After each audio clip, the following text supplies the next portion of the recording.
इयम् आकाशवाणी।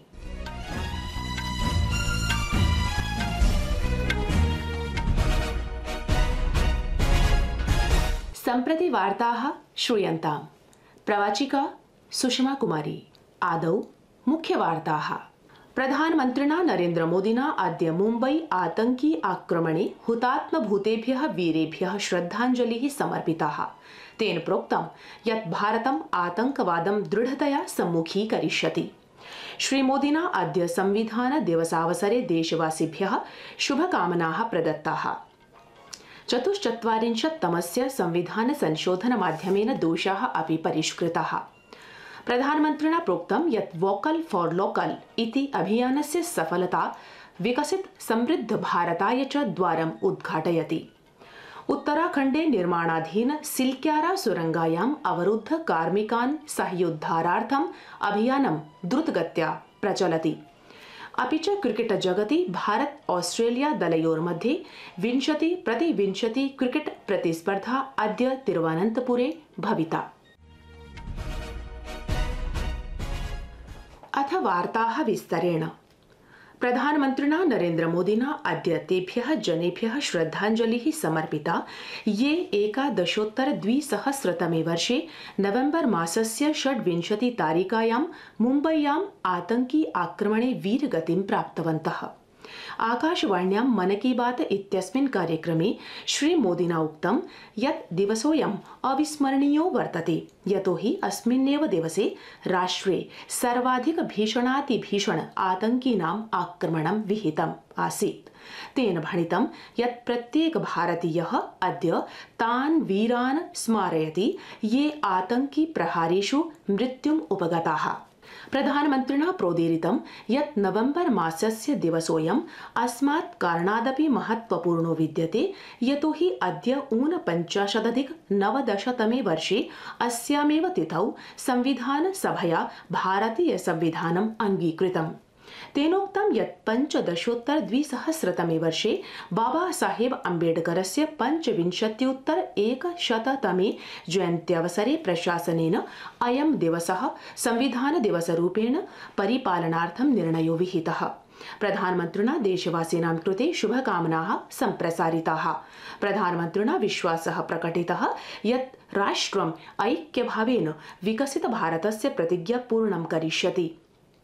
तेन भणितं यत् संविधान विनिर्माणे वर्षद्वयात्मकं 11 मासाः अथ च 18 दिवसात्मकः समयः यापितः आसीत्। तेन भणितं यत् संविधान सभायाः सदस्येषु 15 महिलाः चिताः। इदं महिलाभ्यः तासाम् अधिकारान् न्यायं प्रति च प्रेरणास्पदं वर्तते। तेन सन्तोषः प्रकटितः यत् संविधान निर्मातॄणां कालातिगामिन्यां दृष्ट्यां नारी शक्ति वन्दन विधेयकः अपि पारितो जातः। तेन भणितं यत् विधेयकमिदं विकसित भारतस्य संकल्पे गतिं प्रदास्यति। स्थानीय उत्पादान् प्रोत्साहयितुं श्रीमोदिना प्रोक्तं यत् देशस्य 44% भारतीयजनाः बहुषु परिवर्तनेषु नेतृत्वं कुर्वन्ति। तेन प्रोक्तं यत् विगत दिवसेषु दीपावली, भैया दूज, छठ पूजा अवसरेषु देशे 4 लक्षाधिक रूप्यकाणां लाभः जातः। तेन प्रसन्नता अभिव्यक्ता यत् साम्प्रतिके काले बालकाः अपि स्वदेश निर्मित उत्पादाः अपि सुरुचितया तथा च प्रसन्नतया प्रयोगं कुर्वन्ति। प्रधानमन्त्रिणा उदीरितं यत् वोकल फॉर लोकल इत्यस्य सफलता विकसित भारत समृद्ध भारत इत्यस्य द्वारम् उद्घाटयति। तेन प्रोक्तं यत् वोकल फॉर लोकल अभियानमिदम् अशेषे देशे अर्थव्यवस्थां दृढं करोति। अभियानमिदं ग्रामीण नगरे च समान अवसराणि प्रददाति। इदम् अस्मदीय अर्थव्यवस्थामपि संरक्षितं करोति। विवाह समयेस्मिन् 5 लक्ष कोटि रूप्यकाणाम् अनुमानं वर्तते। तेन प्रोक्तं यत् विवाहकाले जनाः यदि स्वदेश उत्पादानां प्रयोगं कारयन्ति यत् देशस्य धनं देशे एव संरक्षितो भविष्यति। प्रधानमन्त्रिणा प्रोक्तं यत् जल सुरक्षा 21व्यां शताब्द्यां समाह्वानं वर्तते।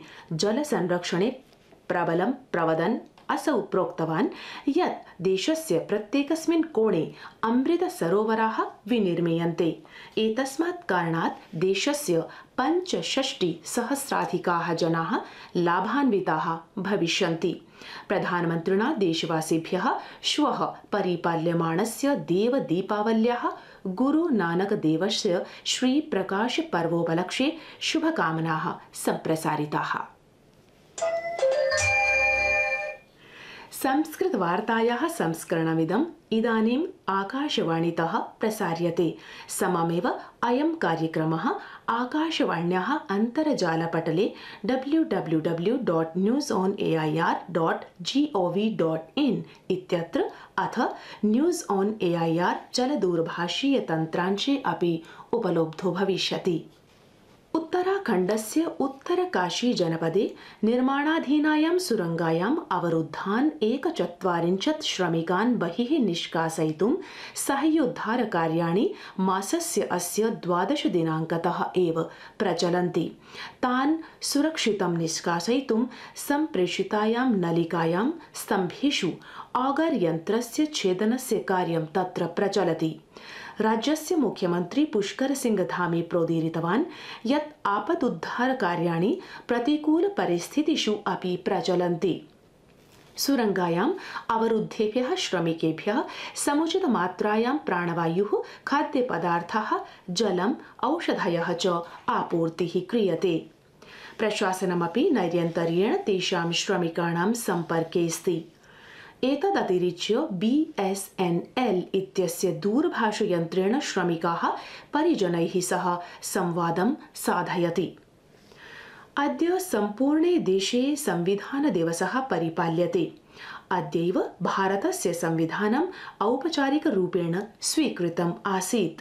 49अधिक-19 वर्षस्य नवेम्बर मासस्य 26 तिथौ संविधानं विनिर्मितमासीत्। तदनन्तरं 50अधिक-19 जनवरी मासस्य 26 दिनाङ्के क्रियान्वितं जातम्। प्रशासनेन 50अधिक-2000 वर्षे नागरिकेषु संवैधानिक मूल्यानि संवर्धयितुम् अद्यतनः दिवसः संविधान दिवसत्वेन मानयितुं निर्णयो विनिर्णीतः। अस्मिन् अवसरे राष्ट्रपति पदासीना द्रौपदी मुर्मुः अद्य सर्वोच्च न्यायालये डॉ भीमराव अम्बेडकरस्य प्रतिमायाः अनावरणं कृतवती। एतस्मिन् कार्यक्रमे शीर्ष न्यायालयस्य मुख्य न्यायाधीशः DY चन्द्रचूडः, अन्ये च न्यायाधीशाः उपस्थिताः आसन्। अस्मिन् 73तमस्य संविधान दिवसस्य अवसरे संसदीय कार्यमन्त्रालयेन सर्वैः नागरिकैः संविधान प्रश्नमञ्चस्य संविधानस्य च प्रस्तावनायाः अन्तर्जालीय पाठन कार्यक्रमे भागग्रहणाय अनुरोधः विहितः। प्रधानमन्त्री नरेन्द्र मोदी अद्य कथितवान् यत् भारतं सम्प्रति विश्वमित्र भारतं जातम्। असौ रामचन्द्र मिशन इत्येतस्य अनुयायिभिः प्रावोचत् यत् तैः अमृतकालावधौ विकसित भारतं निर्मातुं सांस्कृतिक दूतत्वेन कार्यं करणीयम्। प्रधानमन्त्री अद्य हैदराबाद नगरस्य समीपे कान्हा शान्तिवनम् इत्यत्र गतवान्। शताधिकैः अनुयायिभिः प्रधानमन्त्री सम्बोधितवान् यत् भारतं विकसित राष्ट्रं विनिर्मातुं 4 अमृतस्तम्भाः सन्ति: महिला शक्तिः, युव शक्तिः, श्रम शक्तिः, उद्यम शक्तिश्च। असौ अनुयायिभिः अवोचत् यत् ते अस्मिन् कार्ये स्वीय भूमिकां प्रदर्शयन्तु। राष्ट्रपतिः द्रौपदी मुर्मू मुम्बय्यां जाते आतंकीय आक्रमणे मातृभूमये प्राणाहुतिं गतेभ्यः वीरसैनिकेभ्यः श्रद्धाञ्जलिं समर्पितवती।